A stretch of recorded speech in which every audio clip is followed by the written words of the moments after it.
ng pinatuan upang hindi makatulang parang asong sa labag na laging nakaabang ng kung anong tira-tirang kaunti malaglagan. Animoy hindi tao, agad na kundinado, di kasama dun sa plano sa kasal di imbitado. Sa mga pinili, di pwede na maihalo na para bang nandiri sa ketongin na tao. Pero ang Samaritanong mabuti di na kontento na ang tulad kumadedo, kaya naisingit sa kwento ang tabing namamagitan ay natabi na.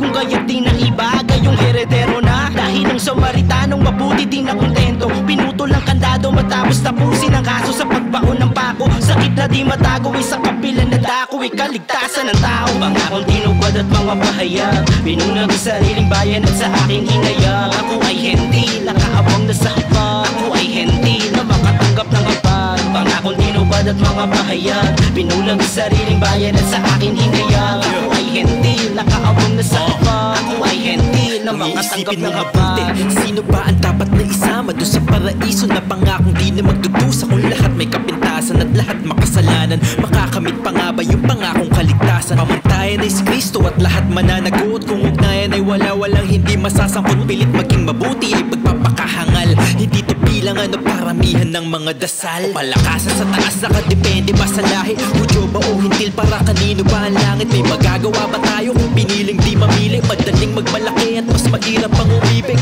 Hindi pinagdamot, may pagkukusa, nag-iisang sagot pero nagdusa. Panginoong Yesus, di panay bago manulupa, pag-asa'y nakamit mula pagtapak mo sa lupa.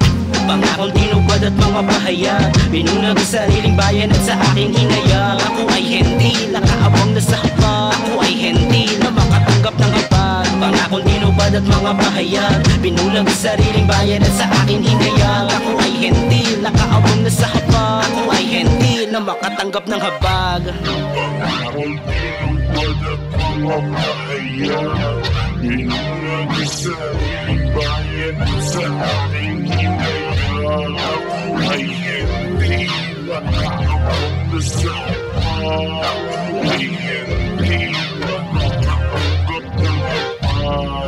Pangakong tinupad at mga pahayag, binulag sa sariling bayan at sa aking hinayang. Ako ay hindi nakaabang na sa hapag, ako ay hindi na makatanggap ng habag.